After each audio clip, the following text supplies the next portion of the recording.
Hello friends, welcome to Mirtha's Kitchen. Mirtha's Kitchen la இன்னைக்கு செய்ய போற ரெசிபி நெய் மைசூர் பாக்கு.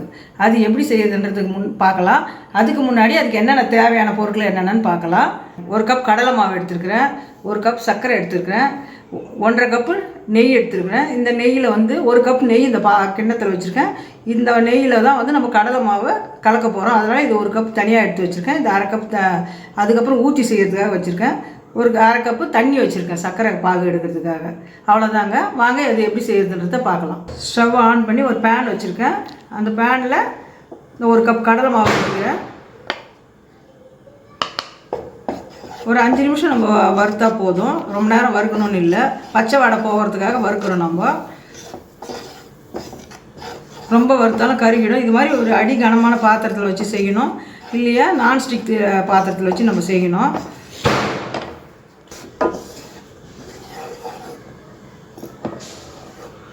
மிதமான தீயில தான் வச்சு செய்யணும். இது ரொம்ப வேகமாக வச்சு வறுக்கக்கூடாது, சும்மா பச்சை வாடை போகணும், அவ்வளோதான் நமக்கு.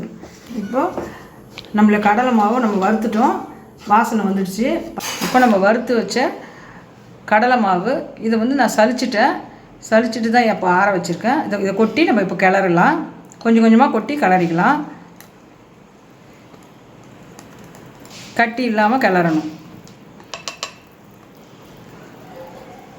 நம்ம 1 கப்பு நெய் வச்சுருக்கோம் இல்லையா, அந்த நெய்யில் இந்த மாதிரி கட்டி இல்லாமல் கடலை மாவு கொட்டி நம்ம கிளறணும். நெய்யை வந்து நான் ஏற்கனவே உருக்கி சூடு பண்ணி வச்சுருந்தேன், ஆற வச்சு. அந்த நெய்யில் நான் இந்த கடலை மாவை, வறுத்த கடலை மாவை ஆற வச்சு கொஞ்சம் சலித்து இதில் கொட்டி கிளறேன். கட்டி இல்லாமல் இருக்கணும், கட்டி இல்லாமல் நம்ம இது மாதிரி கலக்கிக்கணும். நம்ம ஸ்டவ் ஆன் பண்ணிவிட்டு 1 கப் சர்க்கரையை நம்ம கொட்டிக்கலாம். இதிலே வந்து சர்க்கரை முழுகிற அளவுக்கு தண்ணி ஊற்றிக்கிறேன். இப்படி கிளறி விட்டுக்கலாம்.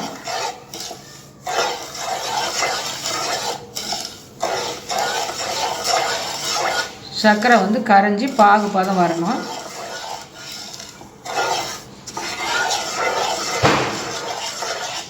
இந்த மாதிரி நல்லா நுர கட்டின்னு வருது பாருங்கள்.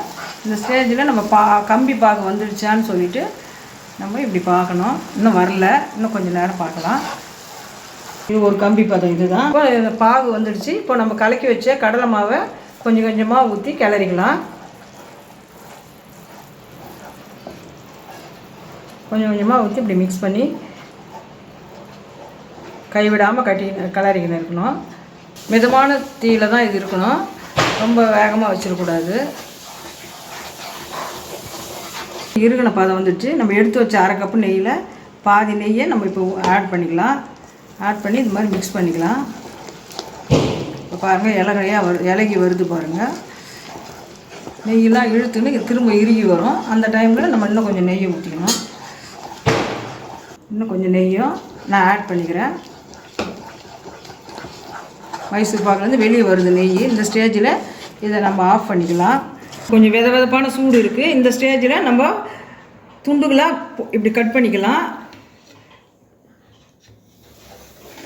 இந்த மாதிரி சைஸில் போட்டு வச்சுட்டோம்னா ஆறின பிறகு நம்ம அதை எடுத்து பாத்திரத்தில் மாற்றிக்கலாம். இப்போ இந்த மாதிரியும் துண்டுகள் குறுக்கவும் போட்டுட்டு கட் பண்ணிக்கலாம். பாருங்கள், நம்மளுடைய மைசூர் பாக்கு எவ்வளோ கலர்ஃபுல்லாக இருக்குது. அவ்வளோதாங்க, நம்மளுடைய மைசூர் பாக்கு ரெடி ஆகிடுச்சு.